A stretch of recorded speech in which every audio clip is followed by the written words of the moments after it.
Of on भी किया ऐसे हो रहा है डन। अल्लाह खैर करे।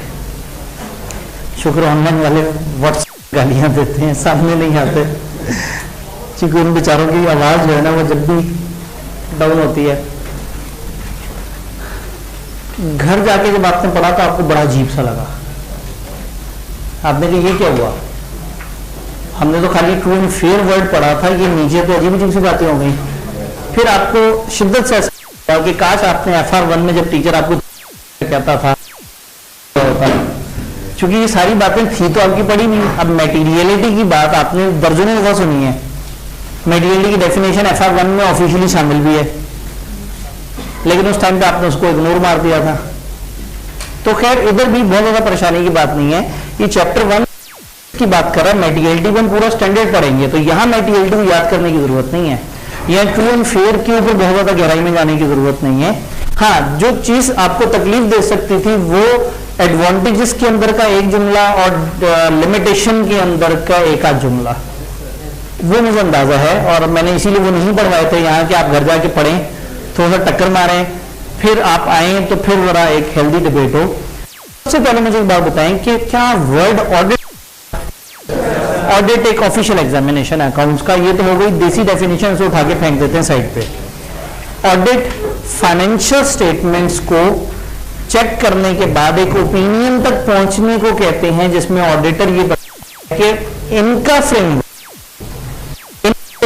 फाइनेंशियल रिपोर्टिंग फ्रेमवर्क के मुताबिक क्या इनके अकाउंट सही बने हुए हैं। ये सेंटेंस सबको समझ आ रहा है? फिर फाइनेंशियल स्टेटमेंट का तस्करा हुआ और किताब में उसको भी डिस्क्राइब किया, उसको पढ़ के तो नहीं परेशान हुए, वो आपका पहले से पढ़ा हुआ एरिया था। फाइनेंशियल रिपोर्टिंग फ्रेमवर्क, उन्होंने कहा ये वो स्टैंडर्ड्स हैं, ये वो रूल्स हैं जो कंपनी फॉलो करेगी अकाउंट बनाते हुए कोई भी एंटिटी, और ज्यादातर मुल्क का लॉ बता देता है। ना बताए तो आप देखते हैं कि कोई किसी खास बॉडी के बने हुए स्टैंडर्ड जो आप उसे फॉलो कर लेते हैं। इस जुमले में मुझे बताइए अगर आपको कोई कंफ्यूजन हुई हो। फाइनेंशियल रिपोर्टिंग फ्रेमवर्क को जब ये एक्सप्लेन कर रहे थे, मैं उसको आपको वर्ड बाय वर्ड नहीं दिखा सका था, उसमें मुझे बताइए कोई कंफ्यूजन। और मैंने उसको शॉर्टकट में AFRF लिखा है। आपकी किताब में 3 चीजों को मैं बहुत ज्यादा शॉर्टकट में यूज कर रहा हूँ, लेकिन आपने पेपर में शॉर्टकट नहीं लगाना। मैंने तो आपको बताया दरख्तों को कटने से बचाया। फाइनेंशियल रिपोर्टिंग फ्रेमवर्क के लिए FRF लिखा होगा, और अक्सर AFRF लिखा होगा, applicable financial reporting framework. Those charge with governance, और तीसरा F/S फाइनेंशियल स्टेटमेंट्स। चूंकि ये इतनी जगह इस्तेमाल हुए थे तो इनको शॉर्ट करने से बहुत सारे जगह और चीजें बच गई।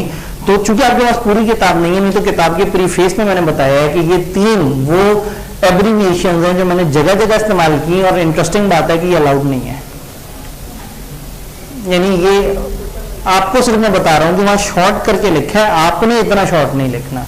आपने फाइनेंशियल स्टेटमेंट को फाइनेंशियल स्टेटमेंट ही लिखना है, लेकिन कई दफा एक सफे पे 12 दफा स्टेटमेंट्स का, तो इसलिए ये 3 शॉर्टकट आपको जगह जगह किताब में नजर आ रहे होंगे। आपने पूरा ही लिखना है, फाइनेंशियल रिपोर्टिंग फ्रेमवर्क, दोषावत गवर्नेंस और फाइनेंशियल स्टेटमेंट्स। जी, एप्लीकेबल फाइनेंशियल रिपोर्टिंग फ्रेमवर्क की जो डिस्क्रिप्शन दी हुई है उसमें किसी को पढ़ते हुए कोई परेशानी हुई हो? जी,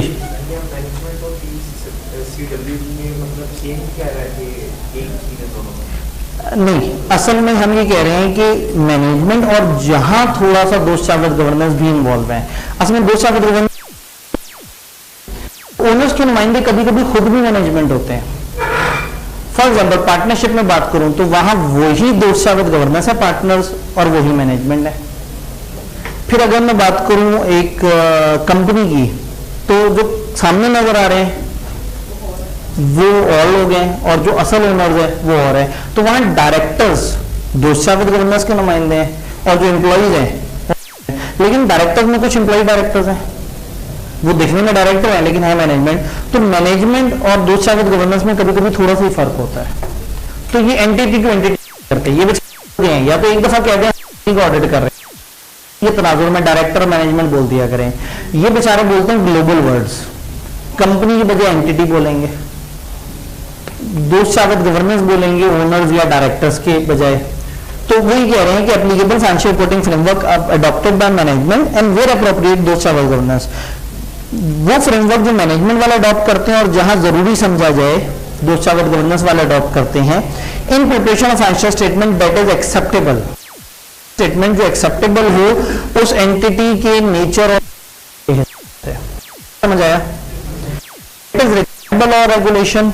और फिर हमने कहा AFRF जो है या तो लॉ डिसाइड करता है उसमें, और इसमें स्टैंडर्ड वगैरह भी हो सकते हैं, यानी कि कहने का मतलब है कि मुल्क का लॉ भी आपको कुछ कह सकता है और कई दफा लॉ ना भी हो तो आप कुछ स्टैंडर्ड्स बने बनाए स्टैंडर्ड्स को भी फॉलो कर लेते हैं।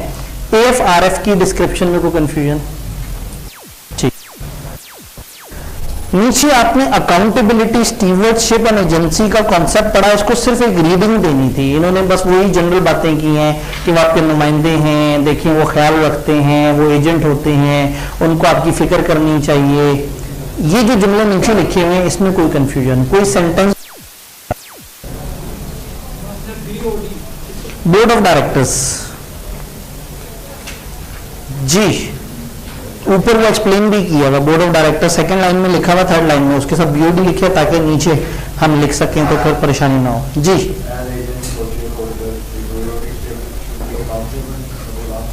जी, अकाउंटेबल का मतलब है बोर्ड ऑफ डायरेक्टर्स हमारे, हम घर बैठे हुए हैं, हमने चंद लोगों को कहा तुम लोग कंपनी चलाओ, वो हमारे दो शावत गवर्नेंस है, वो हमें जवाबदेह होने चाहिए। हमने नहीं कहा कि हम कंपनी चलाओ, तो वो हमें बताएं कि कंपनी में क्या मसले हैं, वो हमें कंपनी के अकाउंट्स बताएं।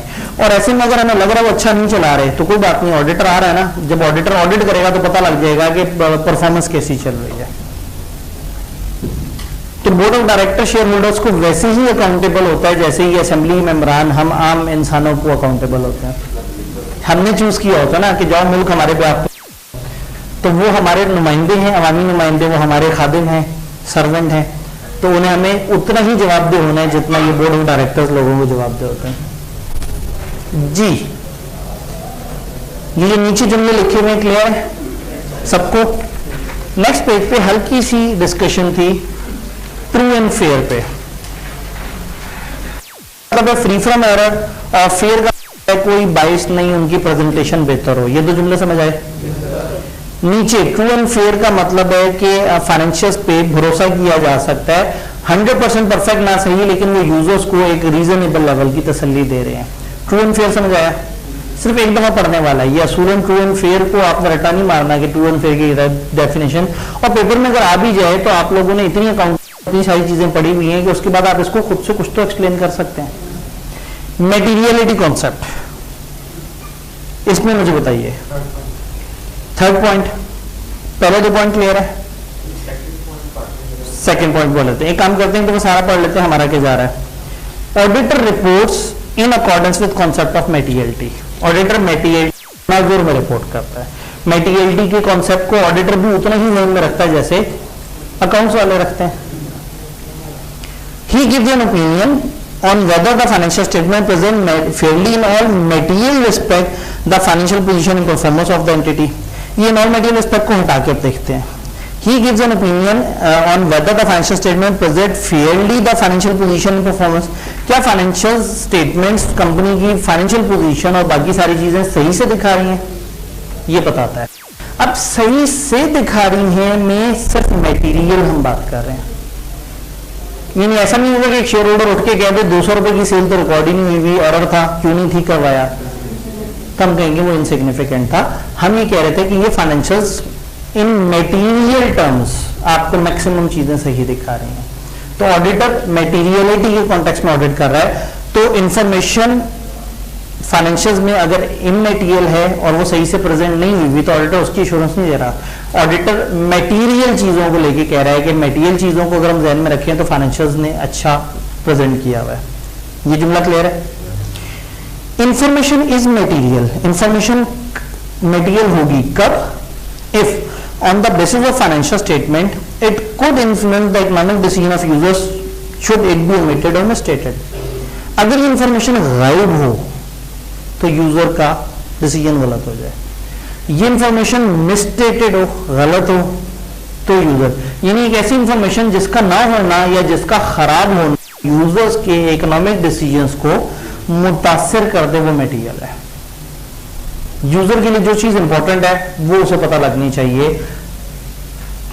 अगर कॉलेज के फाइनेंशियल स्टेटमेंट्स में ये अपने एसेट्स की डिटेल देते हुए कुछ कुर्सियां कम दिखा देंगे तो शायद स्कैन्स में इन्वेस्ट करने वाला कोई बंदा इतना परेशान नहीं होगा इस बात से।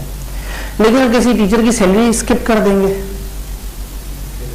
किसी पूरी क्लास का रेवेन्यू वाइप कर देंगे, अब डिसीजन मेकर मुतासर होगा, क्योंकि इतने बड़े लेवल की इंफॉर्मेशन स्किप हो गई है या मिस हो गई है, गलत प्रेजेंट की गई, फैसला ले लेगा खामखा, वो इनकी फाइनेंशियल पोजीशन को मिस इंटरप्रेट कर जाएगा।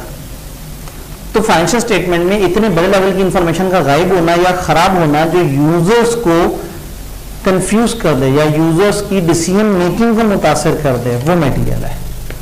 और ये वही डिस्कशन है मटेरियलिटी की जो आप लोगों ने अकाउंटिंग में देखी हुई है कि इस लेवल की बड़ी इंफॉर्मेशन जिसके होने ना होने से बड़ा ज्यादा फर्क पड़ता हो। डन।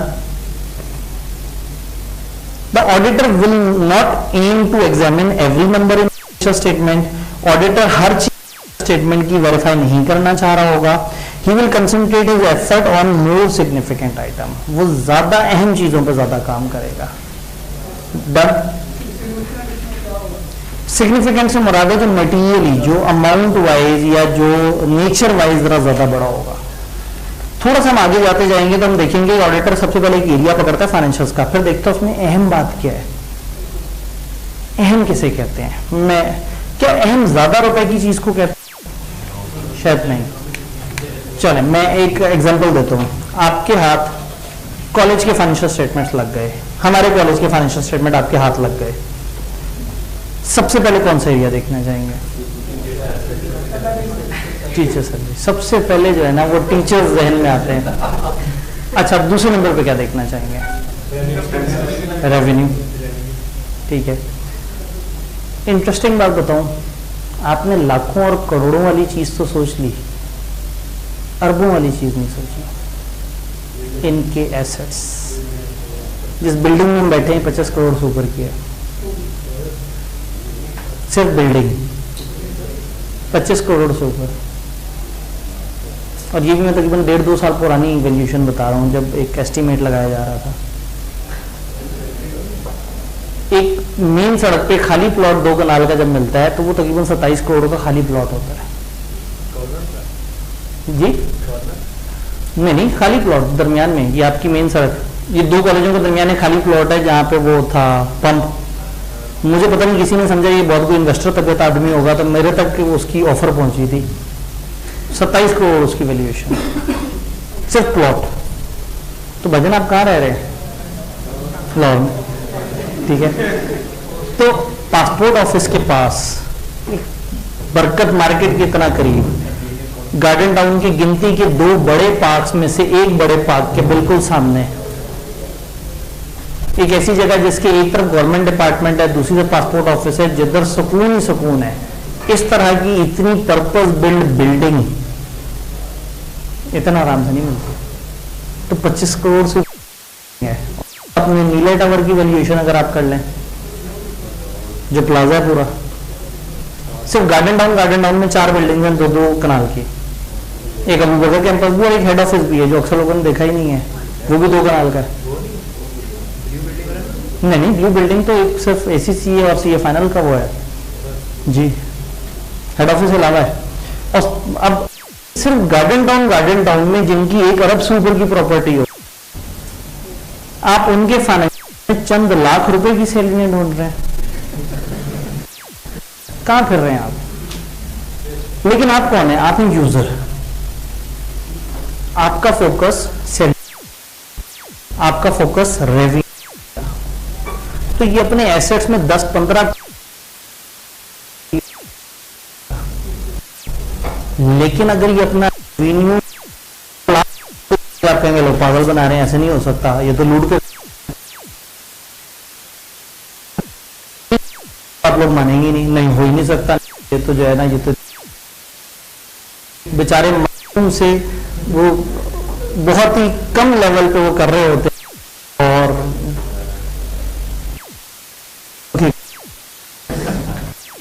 मगर हमारी सैलरी तो किसी एक क्लास दे दें तो भी जाते होते हैं, और चाहे वो क्लास छोटी ऑडिट की क्लास क्यों ना हो, इतनी सी होती है।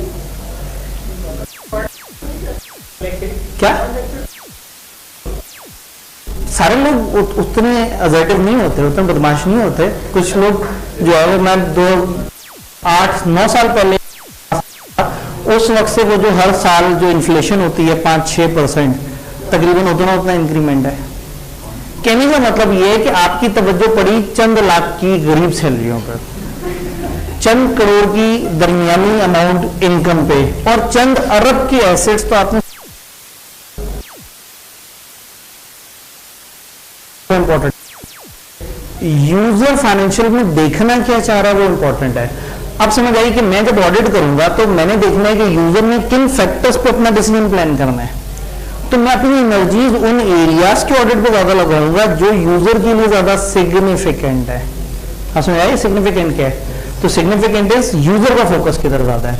तो मैं कॉलेज की ऑडिट करते हुए इनके फाइनेंशियल स्टेटमेंट में एसेट पे इतना परेशान नहीं होगा जितना रेवेन्यू और ये टीचर के एक्सपेंस वाले उस पर परेशान होगा।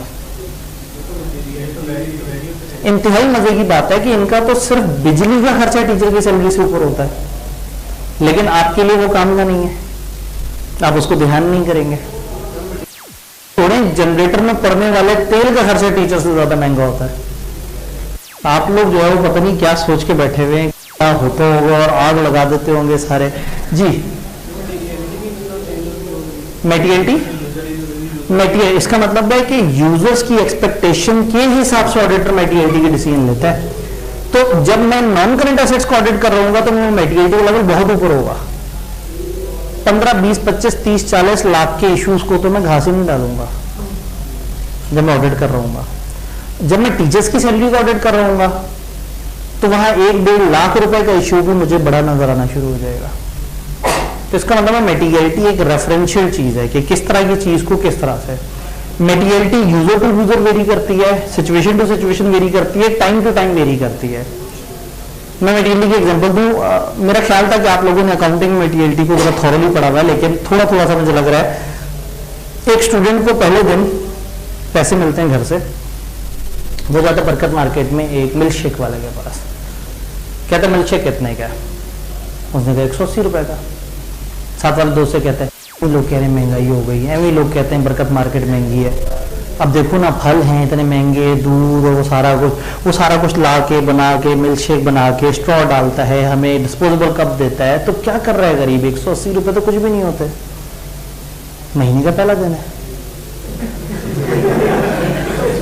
महीने की 28 तारीख को वही बच्चा उसी मिल्क शेक वाले के पास उसी बरकत मार्केट में पहुंचेगा, कहेगा मिल्क शेक कितने का? उसने कहा 180। यार इस्तेसाल किया हुआ तुम लोगों ने, लूट मार मचाई हुई है, मेरा खान चला गया, नहीं तो तुम लोग तो आतंक मचा दिया और तूफान मचा दिया है। तो पॉइंट ये है कि एक ही यूजर की मेटीरियलिटी चेंज हो चुकी है कि एक वक्त उसको 180 मटेरियल लग रहा था और अब उसको 180 मटेरियल लग रहा है।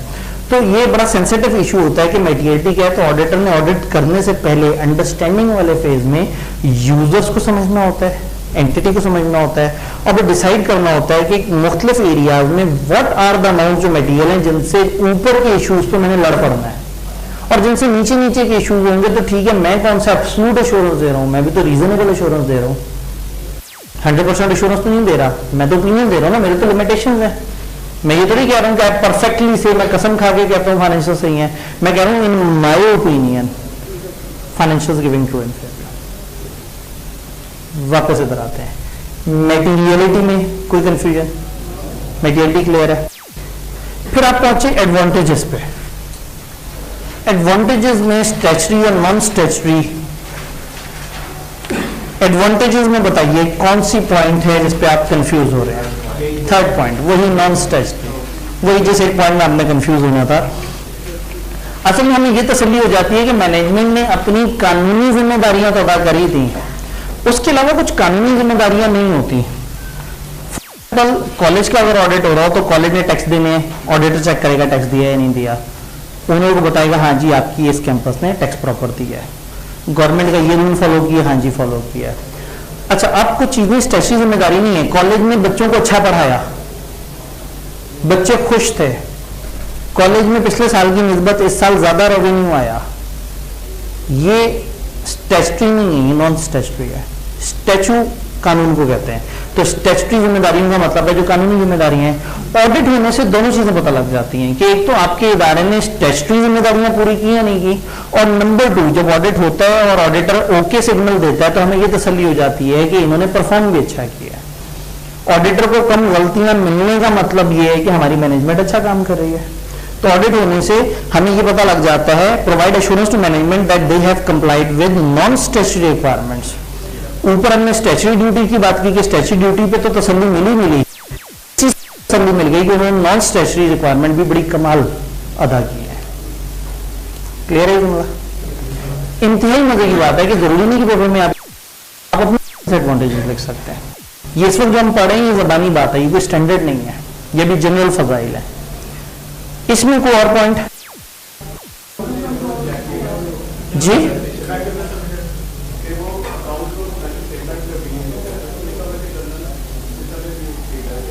ठीक है, इंटरनल पे ओपिनियन नहीं देता, उसमें थोड़ा सा हौसला दे देता है जाते हुए, या थोड़ा सा गाइड कर देता है। फॉर एग्जांपल, ऑडिटर आया स्कैन में, उसने ऑडिट शुरू किया, तो जब सेल्स को उसने देखा, रेवेन्यू को देखा, तो पता लगा कि 4-5 बच्चों की फीस स्किप हो गई। उसने मैनेजमेंट से कहा, लेकिन जी बच्चे का ये फॉर्म पड़ा हुआ है, ये टोटल फीस में नहीं आ रहा, फीस स्किप हो गई। मैनेजमेंट वालों ने देखा, ऑडिटर ने वो गलती ठीक करवाई, ठीक हो गई अगर गलती। बाद में ऑडिटर ने उन्हें कहा कि देखिए ये स्किप इसलिए हुई कि जिस दिन बच्चे का फॉर्म आया आपने उस दिन एंट्री नहीं की, आपने कहा कल करेंगे, साइड पर रख दिया, और आपके पास कोई ऐसा डॉक्यूमेंट था जो बताए आज के दिन में फॉर्म एंटर कितने हुए हैं। इस वजह से आपको ये नुकसान हुआ। अगर ये सिस्टम बेहतर कर लेंगे तो आपको ये मसला नहीं होगा। अब टेक्निकली ऑडिटर दुनिया को जो ओपिनियन दे रहा है, जो शेयर होल्डर्स को रिपोर्ट दे रहा है, उसमें कहेगा अकाउंट्स अच्छे बने हुए हैं, बट चूंकि उसने ऑडिट किया, उसको गलती पता लगी, तो वो एक अच्छा इंसान तो है, वो कम से कम उनको फीडबैक जरूर दे देगा उस पर। वो कहेगा देखो ये वाला कंट्रोल अगर यूं कर लेते ना तो आपको ये नुकसान ना होता। तो ऑडिट होने का एक फायदा ये भी होता है कि इंटरनल कंट्रोल्स जहां थोड़े से कमजोर होते हैं ना, हल्का फुल्का ऑडिटर की तरफ से अच्छे मशवरे मिल जाते हैं उस पर, लोकल मशवरे। किसी में कहता है देखो अगर ऐसे कर लेते तो ज्यादा बेहतर होता, ऐसे कर लेते ज्यादा बेहतर। वो ऑफिशियल कैपेसिटी में नहीं कह रहा, वो अपनी रिपोर्ट में नहीं लिखेगा कि आप अपने कंट्रोल को ये 4 तरीके से इंप्रूव कर सकते हैं। वो ऑफिशियल रिपोर्ट है दुनिया के लिए, यूजर्स के लिए। ये जो अंदर जिनके साथ बैठ के उनको ऑडिट कर रहा है, ये उनको मशवरा दे रहा है कि अगर यूं कर लेते तो जरा ज्यादा बेहतर है। तो हम ये कह रहे हैं कि जहां इंटरनल कंट्रोल आर वीक और इनएडिक्वेट, auditor will get recommendation for improvement. इससे मैनेजमेंट को अपनी परफॉर्मेंस बेहतर करने में मदद मिलेगी। तो ऑडिटर को अगर गलती मिल गई है और वो गलती ठीक भी हो गई है तो भी वो एक अच्छा मशवरा जरूर दे देगा पर्सनल दोस्ती यारी में। एडवांटेजेस में कोई सवाल जी? स्टैच्यू कानून को, स्टैच्यू तो स्टैच्यूटरी। फिर आते हैं inherent limitation of an audit. Line cost बहुत हाई हो सकती है, इसमें कुछ जब कॉस्ट ज्यादा होगी तो वो ऑडिटर से कहेंगे देखिए जी आपके ज्यादा बंदे होते हैं, हमें ज्यादा खर्चा करना पड़ता है, आप एक काम करें 3 बंदों से पूरा ऑडिट कर लें। अब 3 बंदों से पूरा ऑडिट करेगा तो वो पूरा काम नहीं कर सकेगा।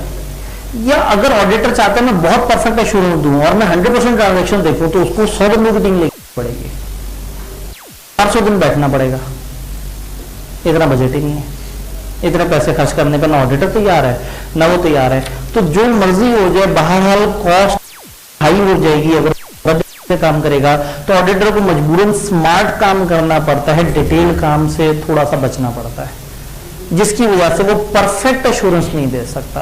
परफेक्ट के लिए जो वर्ड इस्तेमाल होते हैं वो होते हैं एब्सोल्यूट। एब्सोल्यूट एश्योरेंस नहीं दे सकता वो, एब्सोल्यूट मतलब 100% एश्योरेंस वो नहीं दे सकता। उसने हमेशा रीजनेबल एश्योरेंस देनी है, रीजनेबल मुनासिब सी एश्योरेंस देनी है। मैं कह सकता हूं 70% से ज्यादा या 80% से ज्यादा हाई एश्योरेंस। वो 100% एश्योरेंस नहीं दे रहा, वो ये कह रहा है कि हाँ मैंने देखा है मोटा मोटा इन माय ओपिनियन चीजें बेहतर है जी। इनहेरेंट का क्या मतलब है? एक चीज में पहले से मौजूद। ऑडिटर की कुछ बुनियादी लिमिटेशन है जो सिस्टम के साथ अटैच है, यानी ऑडिटर जो मर्जी कर ले, बेचारे की जात के साथ कुछ लिमिटेशंस अटैच है, इनबिल्ट।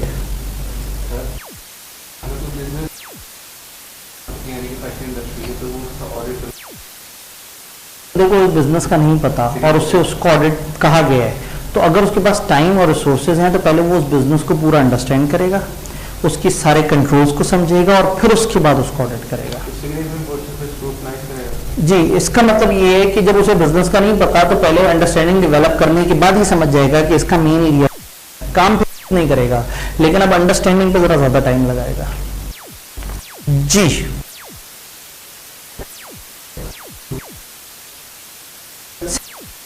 सैंपल के ऊपर जो है मुख्तलिफ चीजें देखिएगा। फॉर एग्जांपल बात करें फीस की।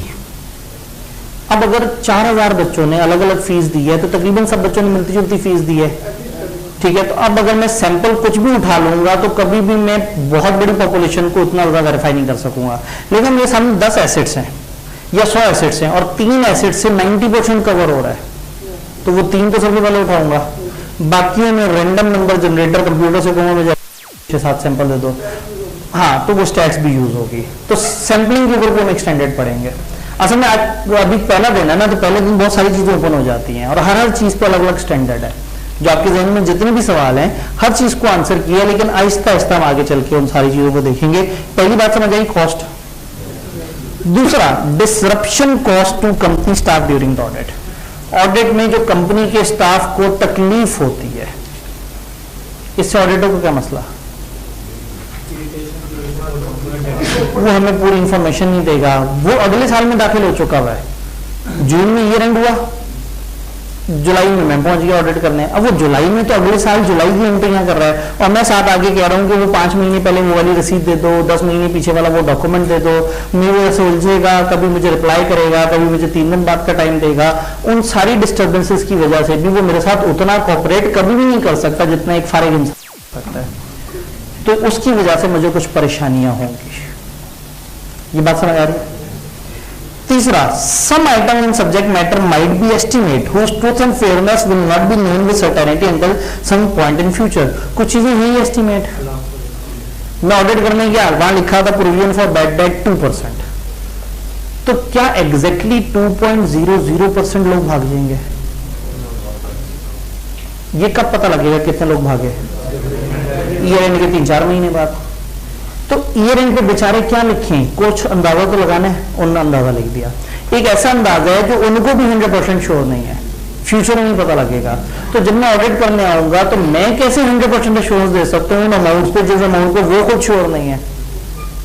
तो दोबारा देखते हैं। सम आइटम इन सब्जेक्ट मैटर जिसका तस्करा हो रहा है, फाइनेंशियल स्टेटमेंट। फाइनेंशियल के कुछ आइटम्स माइट बी एस्टिमेट्स, कुछ ऐसे आइटम्स होंगे जो एस्टिमेट्स होंगे, अंदाजे होंगे। जैसे मैंने कहा 15 साल यूजफुल लाइफ, एक अंदाजा है। अब पूरी डेप्रिसिएशन इस चीज पे बिल्ड हुई है कि ये 15 साल इसकी यूजफुल लाइफ है। अब 100% ये यूजफुल लाइफ नहीं है, कम ज्यादा भी हो सकती है, तो जो उनकी डेप्रिसिएशन का एस्टिमेट है वो भी हवाई है। तो बहुत सारी चीजें फाइनेंशियल में ऐसी हैं जो 100% श्योर नहीं है। तो ऑडिटर 100% बेचारा कैसे श्योर हो जाए? उनका truth and fairness will not be known with certainty until some point in future. जब तक फ्यूचर नहीं आ रहा तब तक हम उसे देख सकते हैं। डेफर्ड टैक्स, बहुत सारी इस तरह की चीजें, क्योंकि डेफर्ड टैक्स के अंदर फिर एसेट बेस और उसका गैप और वो सारा वो डिफरेंसेस, फिर हर साल के टैक्स की रेट अलग अलग, फिर आगे फ्यूचर में प्रॉफिट होगा लॉस होगा, मैं एडजस्ट। अगेन मैंने बात को जवाब ये सोच के किया है कि FR2 आता हो, FR2 में आप आगे जाके डेफर्ड टैक्स जब पढ़ेंगे तो थोड़ा सा ये बातें, अभी तो नहीं पढ़े, ठीक है, सही है। This means the assurance opinion is ultimately subjective and judgmental। इसका मतलब है कि अल्टीमेटली एक जजमेंटल सी चीज है, एक सब्जेक्टिव सी चीज है जो कि प्लस माइनस हो सकती है। ये clear? Most fraud will include an attempt to deliberately conceal the truth of information। क्या फ्रॉड करने वाला जानबूझ के चीजें छुपा लेगा, तो ऑडिटर को मिल जाएगा। डेबिट क्रेडिट टैली नहीं हुआ, एक एंट्री मिस हुई, पता लगा ये साइड पे पड़ी हुई है। जिसने फ्रॉड किया होगा तो एंट्री टैली करके फ्रॉड किया होगा, या एंट्री ही गाइड कर गया होगा, तो फ्रॉड की वजह से थोड़ा सा दिक्कत और बढ़ जाएगी ऑडिटर के प्रोसेस में। तो फिर फ्रॉड का ऑडिटर क्या करेगा, एक पूरा स्टैंडर्ड जो हम पढ़ेंगे इंशाल्लाह। ऑडिटर रूटीनली यूज सैंपलिंग, ये बात समझ आई, सैंपलिंग पे काम करता है। अब जब आपने 100% पे काम नहीं, 100% ओपिनियन कैसे दे सकते हैं। Irrespective of how strong a client system are, client के सिस्टम जितने मर्जी स्ट्रॉन्ग क्यों ना हो, कता नजर इसके, वाह क्या तर्जुमा किया, they will always incorporate some degree of inherent limitation. उनका सिस्टम जितना मर्जी मजबूत हो, ये क्लास में जितने मर्जी छापे लगा लें, ये जो मर्जी आपको कार्ड इशू कर लें, क्लास में फिर अनएनरोल्ड बच्चा आके बैठा हुआ होगा, जो मर्जी कर लें, सिस्टम जितना मर्जी परफेक्ट बना लें, ये ऑनलाइन पे लिमिटेशन लगा दें, आईपी एड्रेस के ये मसले, वो मसले, यूं नहीं कर सकते, ऐसे नहीं कर सकते, वो ब्लॉक हो जाएगा, ऐसे क्या, फिर भी देखेंगे। ये सॉफ्टवेयर मजबूत कर लें, जो मर्जी कर लें, कहीं ना कहीं दुनिया में इस वक्त, आज शायद सुबह एक नया सॉफ्टवेयर मार्केट में आया हो जो इनकी वीडियो डाउनलोड कर ले। तो सिस्टम जितना तूफानी क्यों ना बना ले, इररिस्पेक्टिव ऑफ कितना मर्जी तूफानी, उसमें मसले होंगे। तो मैं जिनका ऑडिट करने जा रहा हूं, जब वो परफेक्ट नहीं है, तो मेरे से क्या कहते हैं कि परफेक्ट, जुमला समझ आया। इररिस्पेक्टिव ऑफ उनका सिस्टम कितना तूफानी है, हमेशा उसमें कुछ ना कुछ लिमिटेशंस होंगी। हाँ, असल में बात यह है कि ऑडिटर अगर वो देखें तो को बहुत परफेक्ट एश्योरेंस नहीं दे रहा, लेकिन अगर ऑडिटर नहीं तो फिर कौन, कुछ भी नहीं। तो 0 से बेहतर है 70%, उतने ही पैसे ले रहे हैं वो। भाई ये ऐसे ही है कि आप पाकिस्तान के बेस्ट टीचर से पढ़ लें, आपने फिर भी फेल हो जाना। इसका मतलब है कि मसला टीचर में ना हुआ, बच्चे में हुआ। तो अब टीचर, आप एक टीचर से आके गए, सर मैं आपकी क्लास में आ रहा हूं, आप एब्सोल्यूट एश्योरेंस दे सकते हैं मैं पास होऊंगा, मेरा बिजनेस लॉ में मेरिट सर्टिफिकेट आया हुआ हो और उसी क्लास के 200 बच्चे फेल हुए हो, कहीं बहुत ज्यादा, 2000 में से 200 पता लगा, आप 200 से लूट रहे हो, 200 बच्चे के फेल हो गए, तो वो फेल भी तो उसी क्लास के बच्चे हुए हैं, उन सबको भी सर्विसेज तो वही सारी मिली थी। तो इसका मतलब है कि सर्विसेज ऐसी चीज होती है कि आप जितना मर्जी अपनी तरफ से अच्छी कर लें, आप कभी भी परफेक्ट सर्विस नहीं दे सकते, क्योंकि सर्विस का ताल्लुक रिसीवर के साथ भी है। तो ऑडिटर जितनी मर्जी कोशिश कर ले, वो कभी भी 100% एश्योरेंस नहीं दे सकता। तो इसलिए वो मानता ही नहीं कि मैं 100% एश्योरेंस दे रहा हूं, वो कहता है मैं रीजनेबल एश्योरेंस दे रहा हूं। ऑडिट रिपोर्ट का ऑफिस होते हैं, in our opinion financial statements are giving true and fair, true भी अकेला नहीं, फेयर भी लिख देता है। तो ये पॉइंट है कि लिमिटेशन है जिनकी वजह से मजबूर होते हैं।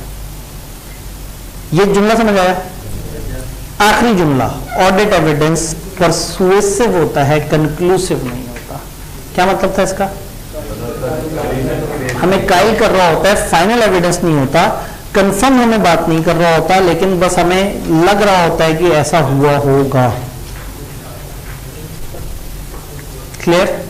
जैसे एक फिल्म देख रही हूं और एक पुराना कत्ल हुआ हुआ और उसके बाद सबूतों पर बहस हो रही होती है। कत्ल के वक्त मौजूद नहीं थे, कत्ल के वक्त कोई भी मौजूद नहीं था, ना जज मौजूद था, ना वकील मौजूद था। अब दलाइल सबूत से देख के अखज़ किया जा रहा है, अंदाजा लगाया जा रहा है कि उस वक्त ऐसा हुआ होगा। तो अब ऐसे में जज भी डिसीजन देते हुए कहेगा इन माय ओपिनियन ये बंदा कातिल सा लागे है, तो इसको जो है वो इस तरह। ये जो अदालतों को ज्यादा टाइम लगता है वो इसीलिए लगता है कि ये प्रोसेस की लिमिटेशंस की वजह से उनके हाथ पे किसी का खून ना आ जाए। तो ये जो क्रिमिनल ऑफेंसेस होते हैं, इनको जब तक बियॉन्ड ऑल डाउट्स कंफर्म नहीं कर लिया जाता तब तक सजा नहीं सुनाई जाती। अब उसमें चाहे 17 साल लग जाए, ठीक है, तो वो 70 भी लग सकते हैं। चलें, हाँ, इतनी देर तक कत्ल करने वाला और कत्ल होने वाला तो पहले फौत हुआ, इतनी देर तक कत्ल करने वाला भी फौत हो जाएगा कि यार मार दी नहीं मैंने, ठीक है, मैंने मार के खौफ से मर जाना है जी।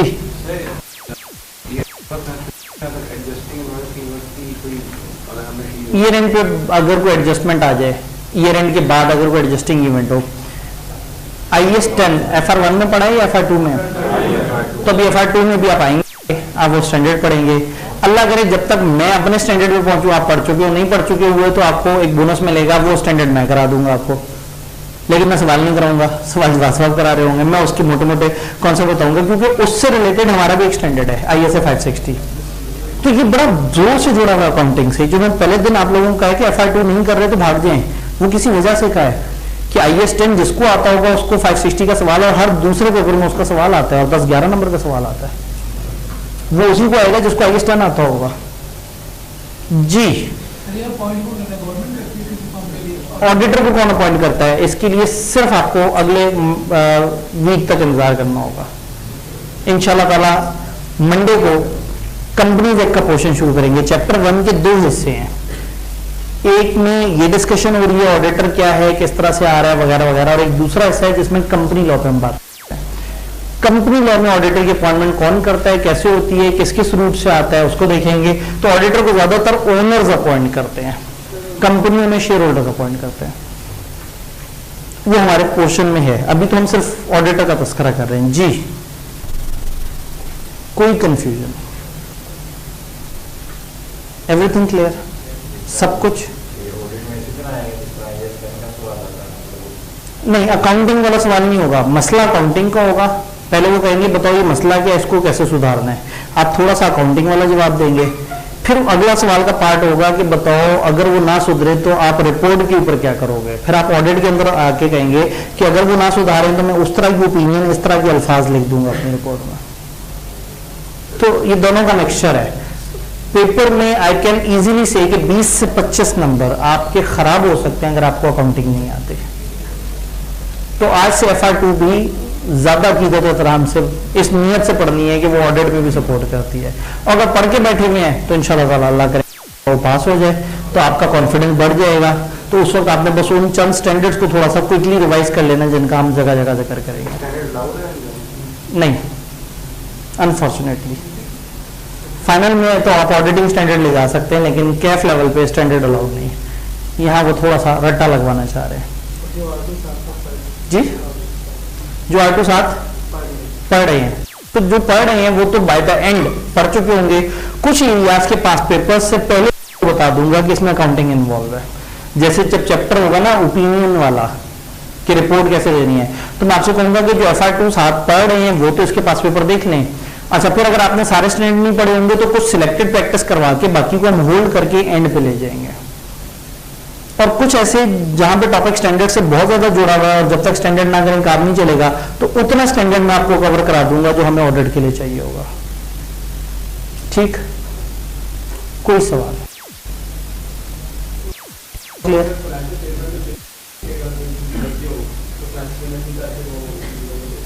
जी, अगर कोई गलती आएगी सामने, देखिए अगर एक गलती आपके सामने आई, आप मैनेजमेंट से कहेंगे यार इसे ठीक कर दो अकाउंट्स में, अगर वो ठीक कर दें तो फिर तो गुस्सा ही खत्म हो गया। ओपिनियन खराब कब देगा ऑडिटर? जब ऑडिटर यार ये गलती है और वो अकाउंट्स में उस गलती को ठीक नहीं कर रहे और वही अकाउंट दुनिया के सामने लगा रहे हैं, तो फिर ऑडिटर कहेगा कि ये वाले अकाउंट्स में सिवाय सेल्स के मुझे बाकियों पे कोई मसला नहीं है, और सेल्स में इस चीज पे मसला है। हम नहीं लिख सकते ना, अकाउंट्स हमारे पास नहीं है, अकाउंट्स तो उनके पास है, हम ऑडिट करने आए हैं, हमें इजाजत नहीं है कि हम दुनिया के सामने अकाउंट्स इशू करें। हाँ, हमें दुनिया को ऑडिट रिपोर्ट देनी है उनके इशू हुए अकाउंट्स पे, तो हम कहेंगे ये अकाउंट्स हैं जिनका हमने ऑडिट किया, उसमें सेल्स वाली फिगर से हम इत्तेफाक नहीं करते। पहली कोशिश क्या होगी, हम उन्हें कहेंगे आप ही अकाउंट्स ठीक कर लें ताकि मैं दुनिया को साफ दूं। ऑडिटर की पूरी कोशिश होती है कि वो साफ रिपोर्ट दे, लेकिन अगर शदीद में पूरी होती है तो फिर हम खराब रिपोर्ट देते हैं। वो क्यों ऐसे होगा कि सही नहीं करेगा? क्योंकि उसको लगता है कि उसकी ट्रीटमेंट ठीक है, या वो चाह रहा है कि चीज ऐसे ही जाए और आप फिर अपनी जिम्मेदारी पूरी करना चाहेंगे, या उसने कोई चीज थी, अब ऑडिटर क्या आ रहा, हम कर देंगे कि वो चीज है। अगर हम दिया तो नहीं देखा तो जो अकाउंट रिपोर्ट नहीं पढ़ रहा, वो एक बिल्कुल गलत है कि एक अकाउंट जिनके ऊपर एक अश्योरेंस दी गई है, एक बंदे ने तसल्ली दी है और आप उसकी वो तसल्ली भी तो वो तो एक्टिविटी बेकार। तो हम अपने यूजर्स के नाम अपनी रिपोर्ट बना के देते हैं कि यूजर्स तुम लोगों को हम ये रिपोर्ट दे रहे हैं। फ्रॉड डिटेक्ट होता तो आप इन्हीं को कहते हैं कि चीजों को ठीक करें, सिस्टम को। और दोस्त साबित गवर्नेंस, जो कि ऊपर के लोग हैं ना, शेयर होल्डर्स के नुमाइंदे, उनको जाके भी बता देता है ऑडिटर कि देखो ये चीज है, कोशिश करो कि ये चीज इंप्रूव हो जाए। तो इसका मतलब हमें समझ आ जाता है कि ये भी फ्रॉड में इन्वॉल्व है। तो फिर ISA 240 कहता है कि ऐसे ऑडिट में छोड़ के पब्लिक अथॉरिटी को शिकायत लगा देनी चाहिए गवर्नमेंट को। जी, स्कैंस का ऑडिटर कौन है? स्कैंस का ऑडिटर एक ऑडिट फर्म है जो कि बड़ों के दोस्त हैं। इशू कोई, जैसे ICAP का ऑडिट एक ऐसी फर्म करती है जो ICAP के अंडर आती है। नहीं, सर जवाब को इजाजत नहीं ऑडिट करने की। हम सारे जो टीचिंग में हम लोग ने लाइसेंस नहीं हुआ होता, प्रैक्टिस के लिए अलग से भी फीस देनी पड़ती है। यानी कि बीइंग अ मेंबर पहले पैसे भरो, फिर बीइंग ऑडिटर मजीद पैसे भरो कि अब मेरा वो ऑडिटर वाला रोल भी है। तो ICAP बार बार पैसे लेता है। जी, मेरा टाइटल ACA, मैं यंग चार्टर्ड अकाउंटेंट हूँ। FCA जो फर्म वाले होते हैं ना, वो 5 साल में हो जाते हैं। जो अदर देन फर्म होते हैं उनको 10 साल चाहिए। 10 साल कहाँ से शुरू होते हैं? जब उन्होंने पहली दफा ICAP को पैसे देने शुरू किए हों और जितने जितने साल वो पैसे देते रहे हों। बीच में मेरा 1 साल गायब हो गया क्योंकि मैंने अपनी तरफ से पेमेंट, उनका ऑनलाइन सिस्टम नहीं चल रहा था। साल बाद पता लगा मैं ACA नहीं हूँ। मैंने फिर दोबारा से पिछले साल का जुर्माना भरा, वो किया, तो मेरा 1 साल 2 महीना। फिर जिस वक्त मैंने क्वालिफाई किया था, मैंने रजिस्टर ही नहीं करवाया ICAP के पास। मैंने कहा क्वालिफाई हो गया, बस ठीक है। वो एक दफा किसी ब्रोशर पे ACA लिखा था, तो ICAP के एक सीनियर मेंबर ने पूछा कि आपका नंबर क्या है, रजिस्ट्रेशन नंबर? तो मुझे ख्याल आया कि हाँ, वो भी तो पैसे भी तो भरने हैं। तो फिर पैसे भरे, तो मैं अपने बैच में सबसे लेट रजिस्टर हुआ था। तो मैं ICAP के डॉक्यूमेंट्स में आया हूँ अक्टूबर 2014 में। तो उसके बाद 1 साल मिस भी कर दिया। अब पता नहीं इतना नहीं किया, तो 2024 में जाके मैं FCA लिख सकता। मैं पूरे पैसे देता रहा मुसलसल। FCA से ना बुजुर्ग लगता है बंदा, तो इसलिए ACA सही है, मतलब कुछ अरसे तक ना चलता रहेगा। जी, तो FCA पुराने चार्टर्ड अकाउंटेंट को कहते हैं और ACA यंग चार्टर्ड अकाउंटेंट को कहते हैं, फ्रेश चार्टर्ड कहते हैं। जी, यहाँ पे बात क्लियर है। हम मुसलसल बात कर रहे हैं ऑडिट की, और ऑडिट आम जबान में कहते हैं किसी भी चीज की जांच पड़ताल को, और हमारी किताब या हमारे सब्जेक्ट की जबान में ऑडिट किसे कहते हैं? है। तो जिसको आम लोग ऑडिट कहते हैं उसको हम पता क्या कहते हैं? अश्योरेंस। अश्योरेंस बड़ा वर्ड है। अश्योरेंस का मतलब है किसी भी चीज पे तसल्ली। अगर आप गौर से देखिए तो मैंने लिखा absolute assurance, reasonable assurance. Assurance जो है वो एक बड़ा वर्ड है। अश्योरेंस का मतलब है तसल्ली देना। अश्योरेंस के 3 लेवल होते हैं।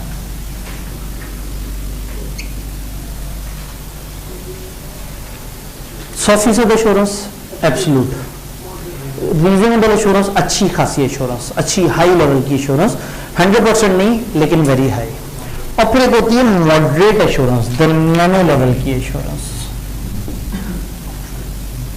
हल्की एश्योरेंस को भी हम हल्की नहीं बोलते, बुरा लगता है कि ऑडिटर ने हल्की एश्योरेंस दी। हम कहते हैं ऑडिटर ने दरमियानी एश्योरेंस दी, मॉडरेट लेवल की एश्योरेंस दी। फील्ड में एश्योरेंस अलाउड है, रीजनेबल और मॉडरेट। हमें मना कर दिया उन्होंने, खबरदार किसी ने एब्सोल्यूट एश्योरेंस नहीं देनी। किसी ने कामिल यकीन से नहीं कहना कि मैं 100% कसम खा के कहता हूं कि चीजें ठीक है। उन्होंने कहा आप ऑडिट करो, आप इस तरह की एश्योरेंस दो, रीजनेबल एश्योरेंस क्या है? हाई एश्योरेंस, 70-80% इस तरह की एश्योरेंस कि आप कहें in things are going good, in my opinion things are going good. आप पॉजिटिव सी बात करते हैं कि मेरा ख्याल ये है कि चीजें सही डायरेक्शन में चल रही हैं, in my opinion. Financial statements are true and fair.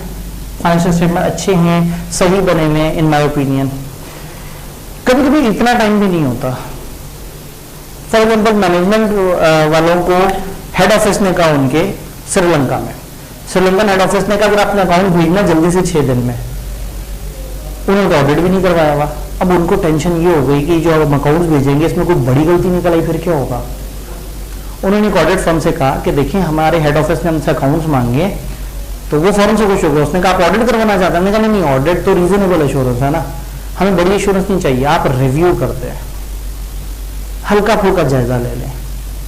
तो फिर ऑडिटर आके क्या करेगा, 3-4 दिन के अंदर मोटे से मामला देख लेगा, जहां जहां ज्यादातर गलती होती है उसको देख लेगा, टोटल्स चेक कर लेगा, डिस्क्लोजर पूरी है यानी उसे देख लेगा, मतलब ज्यादा गहराई में जाके डिटेल से काम नहीं करेगा, मोटी मोटी सी चीजें देख के और एक कच्ची पक्की सी एश्योरेंस दे देगा।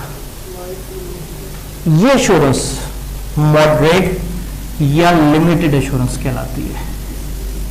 ये कहां दी जाती है? रिव्यू में। और रीजनेबल एश्योरेंस कहां दी जाती है? ऑडिट में। और ये एश्योरेंस कहां दी जाती है? कहीं भी नहीं।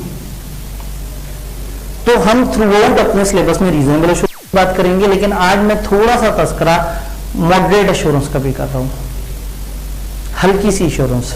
अब इस तरह के अल्फाज में देनी है कि उन्हें पता लगे कि उनके साथ हुआ क्या है।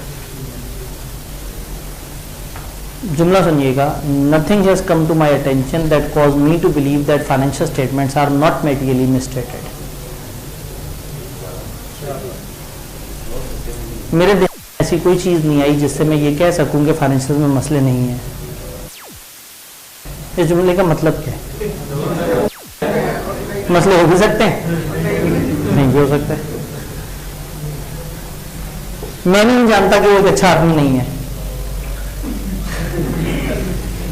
मैं ऐसा नहीं जानता जिसकी बेस पे मैं कह सकूं कि वो एक अच्छा आदमी नहीं है। तो क्या वो एक अच्छा आदमी है? हो भी सकता है। को वो अगर अच्छा आदमी निकला तो मैं कहूंगा, मैंने कहा था ना मैं नहीं जानता ऐसा कुछ कि वो अच्छा आदमी नहीं है। और अगर बुरा निकला तो मैं कहूंगा देखा मैं नहीं जान सका वो बुराई जो आपको मिल गई। तो ऑडिटर यह ना नेगेटिव एश्योरेंस है, इसको हम नेगेटिव एश्योरेंस भी कहते हैं। आप 2 दफा नेगेटिव इस्तेमाल करते हैं। मैं नहीं जानता ठीक नहीं है, मुझे नहीं लगता कि ठीक नहीं है, तो फिर क्या लगता है? इसको सीधा करें तो इसका अपीयरेंस मतलब ये लग रहा है कि मुझे लगता है कि ठीक है, अगर मुझे नहीं लगता कि ठीक नहीं है, तो 2 नेगेटिव ने एक दूसरे को टकरा दिया। तो जब ऑडिटर कच्ची पक्की एश्योरेंस देना चाहिए काम करो तो फिर वो नेगेटिव एश्योरेंस देता है। ऐसा हम कब करते हैं? रिव्यू में, जब हमें 2-3 मिलता है काम या 5-6 दिन का काम मिलता है और हमने मोटी मोटी एश्योरेंस देनी होती है, तो हम देखने के बाद कहते हैं जितना कुछ हमने देखा है वो नॉट फाइंड एनीथिंग जिसके ऊपर हम बात कर सकें। मैं गलती ढूंढ नहीं सका का मतलब ये नहीं कि गलती नहीं है। और जबकि यहां मैंने क्या कहा, इन माई ओपिनियन चीजें अच्छी हैं, ये पॉजिटिव है। तो इन माई ओपिनियन चीजें सही है। और मैं कह रहा हूं मैं नहीं जान सका कोई ऐसी गलती।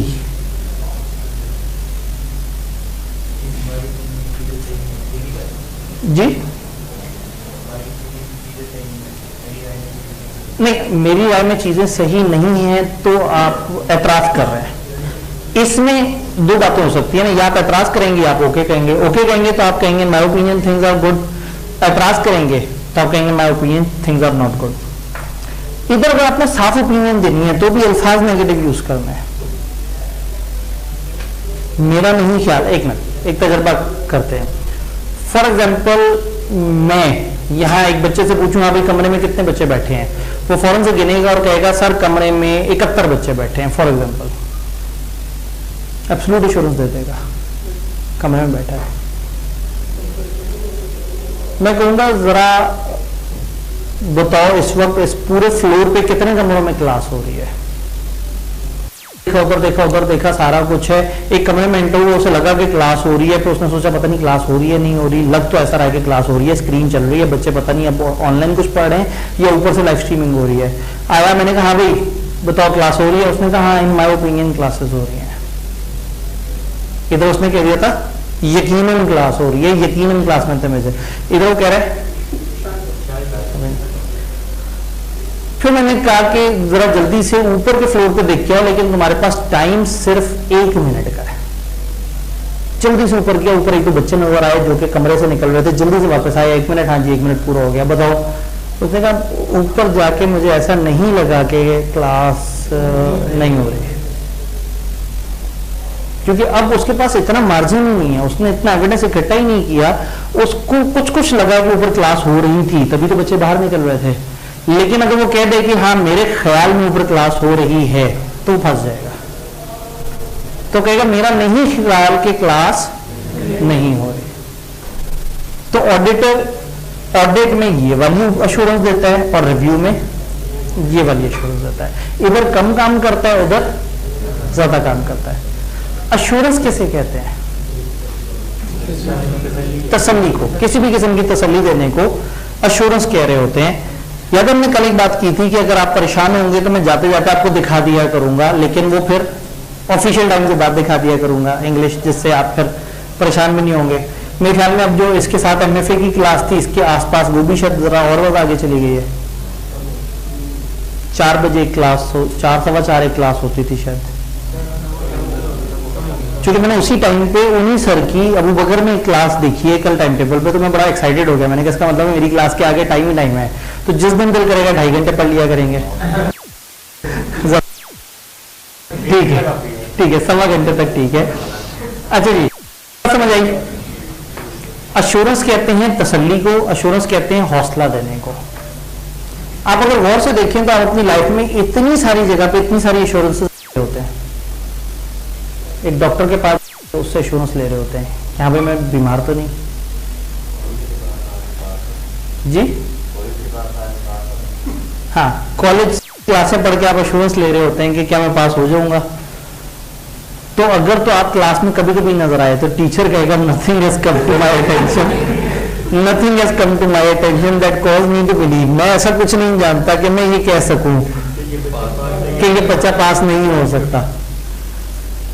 तो वो मतलब ये ऐसे ही है, ये तीनों एश्योरेंसेस बड़ी कॉमन सी। भाई मेरे से कोई पूछे कि भाई आपका भाई कैसा आदमी है, मैं कहूंगा मैं कसम खा के आदमी नहीं है, एब्सोल्यूट एश्योरेंस को दूंगा। ठीक है, जिसको मैं 100% जानता हूँ मैं फौरन से बता सकूंगा। कोई मेरे से बेस्ट फ्रेंड के बारे में पूछे कैसा है, मैं कहूंगा हाँ मेरे ख्याल में अच्छा आदमी है। मैं उसे काफी जानता हूँ लेकिन भाई जितना नहीं जानता, लेकिन काफी ज्यादा जानता हूँ, तो मैं कहूँगा मेरे ख्याल में अच्छा है। मुझे कोई कहे कि जी वो बच्चा आपकी क्लास में कभी कभी आता है, उसके बारे में बताएं वो कैसा बच्चा है, तो मैं कहूंगा जितना मैं उस बच्चे को नहीं चल रहा ना, नहीं चल रहा, तो मैं कहूंगा जितना मैं उस बच्चे को जानता हूं पेरेंटली मुझे उसमें कोई बुराई नजर नहीं आई, मैंने उसे बुरा नहीं कहा, अच्छा कहने की कोशिश की है।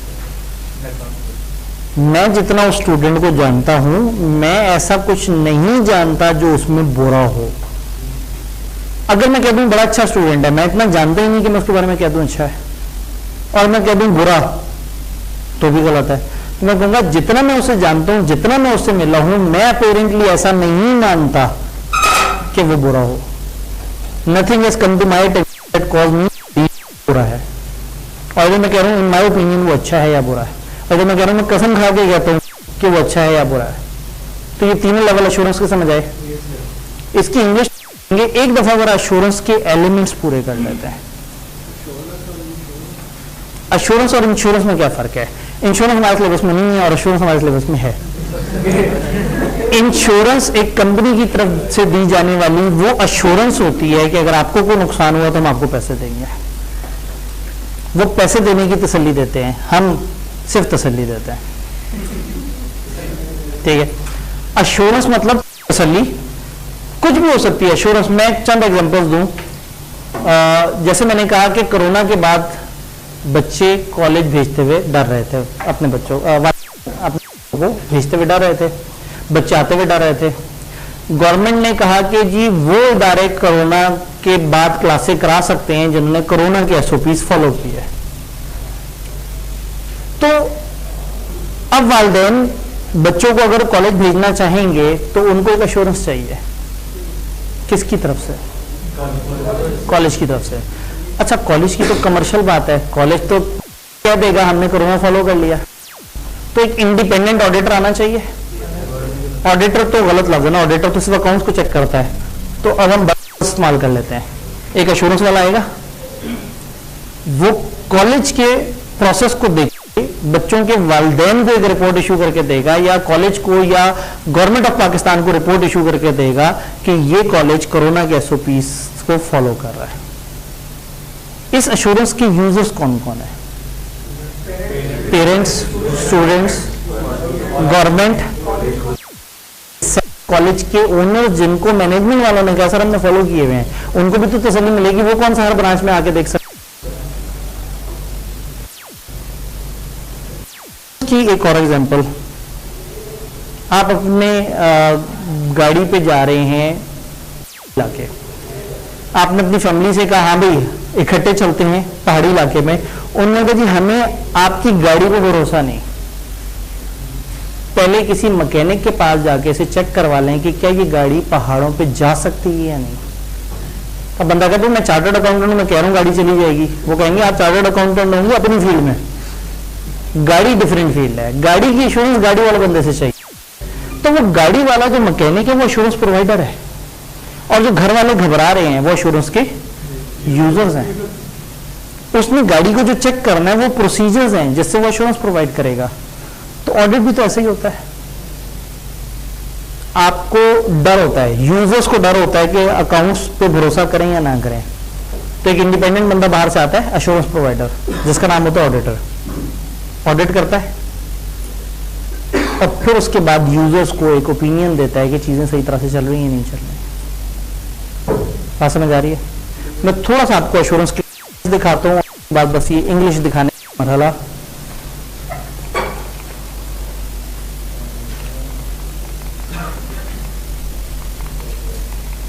एक तो एश्योरेंस मींस कॉन्फिडेंस। एश्योरेंस के अंदर दो कैटेगरीज हैं, रीजनेबल और लिमिटेड। रीजनेबल हाई और लिमिटेड मॉडरेट या नेगेटिव। ऑडिट में वो होती है और रिव्यू में सारी बातें हमने यहाँ पे की हुई थी। Reasonable assurance high but absolute नहीं है और ये नॉर्मली ऑडिट में प्रोवाइड की जाती हैं। For example in our opinion financial statements are true and fair. Limited moderate level of assurance है जिसके अंदर हम बता रहे थे नेगेटिव फॉर्म में उन सिचुएशन में जब अकाउंटेंट या auditor can not obtain sufficient evidence, उसको इतना एविडेंस नहीं मिलता कि वो पॉजिटिव एश्योरेंस दे सके। Example, based on our review nothing has come to our attention, हमें ऐसा कुछ नहीं पता लगा that cause us to believe, जिससे हमें ऐसा लगे that accompanying given financial statement do not give a true and fair view. मुझे ऐसा नहीं पता लगा कि फाइनेंशियल ठीक नहीं है, दो नेगेटिव। ये एग्जाम्पल दिया है। रिव्यू में इस तरह का जुमला होता है और ऑडिट में इस तरह का जुमला होता है। एश्योरेंस कहलाती है। अब जब एश्योरेंस के एलिमेंट्स देखें तो 5 चीजें हर एश्योरेंस में होनी चाहिए।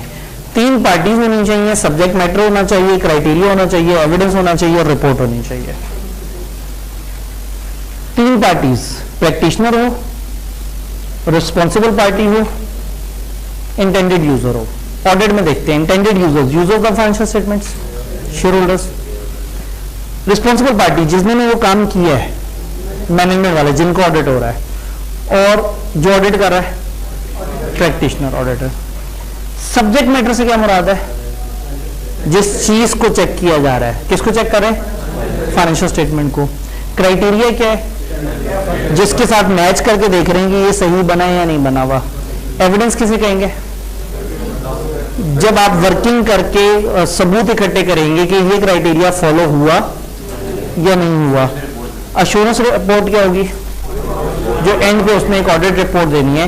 तो मेरी जितनी भी एश्योरेंस की एग्जांपल थी, मैंने आपको एग्जांपल दी कोरोना वाली एग्जांपल में, जरा मुझे ये सारे कंपोनेंट पूरे करके बताएं। प्रैक्टिशनर कौन है?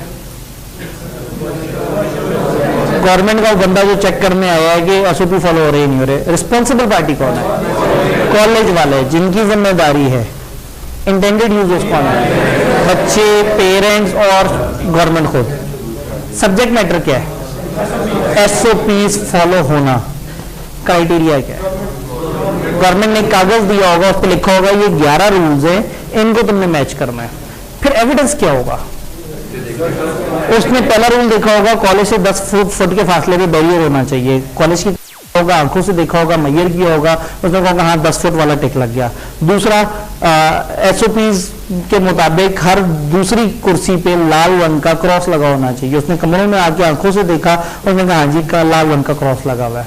तो जो जो क्राइटेरिया में दिया हुआ है, क्राइटेरिया वो स्टैंडर्ड है ना, अकाउंट्स में तो स्टैंडर्ड थे, तो यहाँ वो गवर्नमेंट की बताई हुई लिस्ट हो गई। एविडेंस क्या होगा, जब वो उस लिस्ट को एक्चुअल से मैच कर रहा होगा तो जो सबूत इकट्ठे हो रहे होंगे वो एविडेंस है, तो एंड पे वो क्या करेगा, एक रिपोर्ट दे देगा। मैकेनिक वाले केस में मैकेनिक कौन है, मैं कौन हूं, जिसने गाड़ी खराब की है, जो गाड़ी को चला रहा है, जो कहता है कि गाड़ी ठीक है और उस पर भरोसा कोई नहीं कर रहा। इंटेंडेड यूजर्स फैमिली वाले, जिनको डर लगा हुआ है कि गाड़ी ठीक नहीं होगी। सब्जेक्ट मैटर गाड़ी, क्राइटेरिया। अब ये मैकेनिक थोड़ा सा लोकल एग्जांपल आ गई, तो मैकेनिक को खुद से पता होगा कि इंजन ऑयल इतना होना चाहिए, टायरों में हवा इतनी होनी चाहिए, फलाना फलाना ये चीजें अंदर ऐड होनी चाहिए। तो वो क्राइटेरिया होगा जिसके मुताबिक वो गाड़ी में मुख्तलिफ चीजें चेक करेगा और एविडेंस हासिल करेगा कि कौन सा ऐसा पोज है जो ठीक होने की जरूरत है। और अगर सब सही होगा तो एंड पे एक रिपोर्ट देगा, ऐसे बोनट बंद करके कहेगा बाबूजी ले जाओ। ज़ाहिर है वो देसी है, वो उस तरह की रिपोर्ट नहीं देगा, लेकिन अगर हम पाक न्यूज़ या इस तरह से किसी से इंस्पेक्शन करवाएंगे तो वो आपको एक बाकायदा लिखी हुई एक प्रॉपर रिपोर्ट दे रहा होगा। तो टेक्निकली दुनिया की जितनी भी एश्योरेंस की असाइनमेंट्स हैं उसमें ये 5 चीजें होती हैं। अगर आपको मैं कहूं कि इन 5 को एक जुमले में फिट करके बताएं, अगर मैं कहूं कि एश्योरेंस असाइनमेंट क्या होती है और आपने इन 5 को जोड़ के एक डेफिनेशन देनी हो, एक ऐसी असाइनमेंट जिसमें एक प्रैक्टिशनर आके रिस्पॉन्सिबल पार्टी के किए हुए सब्जेक्ट मैटर को एक क्राइटेरिया से मैच करके एविडेंस हासिल करके इंटेंडेड यूजर्स को रिपोर्ट देता है। आप इसको जैसे मर्जी तोड़ फोड़ ले, but unfortunately there is an official definition of assurance और उसमें उन्होंने कोशिश ये की है कि 3-4 चीजें मिक्स करके बयान करें। अगर वो स्लाइड हमारी अपडेट हुई भी है तो यहां वो डेफिनेशन है, एक दफा जरा दिखाएं आपके पास किताब में, ठीक हो गया। डन। एन एंगेजमेंट, एक असाइनमेंट, हमारे यहाँ इसको ऑडिट एंगेजमेंट कहते हैं, रिव्यू एंगेजमेंट कहते हैं, हम एंगेजमेंट कहते हैं को एंगेज किया गया।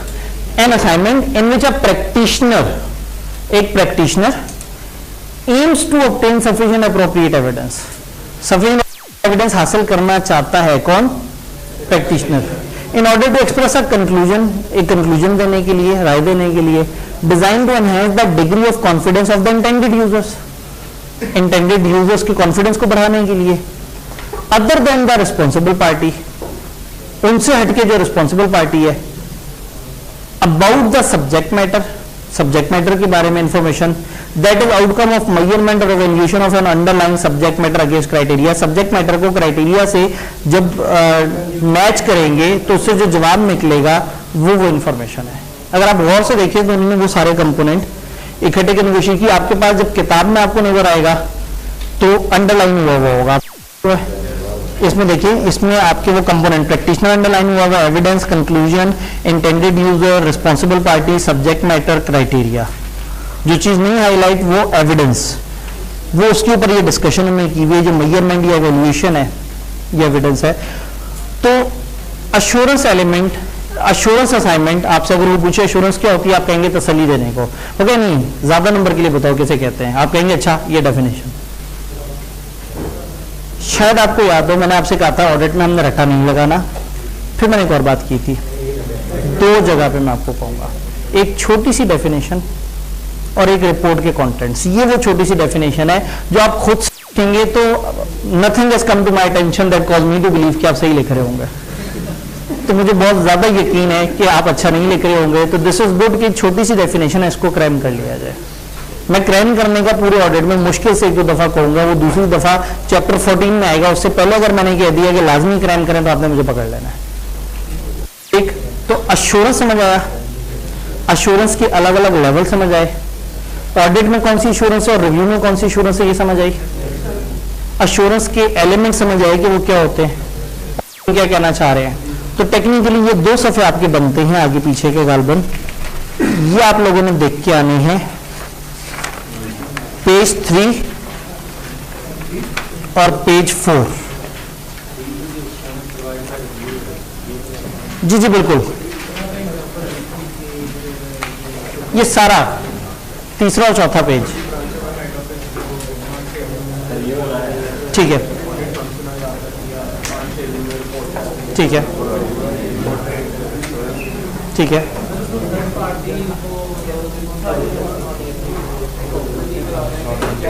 हाँ, असल में इस वक्त इंटेंडेड यूजर्स भी वो हैं या उनकी टॉप मैनेजमेंट है जो डरे हुए हैं कि वहां पे अकाउंट्स टॉप मैनेजमेंट नहीं बनाए, अकाउंट्स नीचे वालों ने बनाए, तो रिस्पॉन्सिबल है नीचे वाले और इंटेंडेड यूजर्स हैं ऊपर वाले जिन्होंने अकाउंट्स फॉरवर्ड करने हैं। ठीक है, देखिए जो ऑडिट है, भाई ने कहा कि जब वो रिव्यू करवा रहे हैं तो उन्होंने कौन सा शेयर होल्डर्स को बताना है। ऑडिट एक पब्लिक असाइनमेंट है, ये एक ओपन असाइनमेंट होती है। ऑडिट की रिपोर्ट इंटरनेट में मिल जाती है, यानी ये जनरल आम आवाम को आप एविडेंस दे रहे होते हैं, क्योंकि कोई भी शख्स उठ के किसी भी कंपनी में इन्वेस्ट कर सकता है।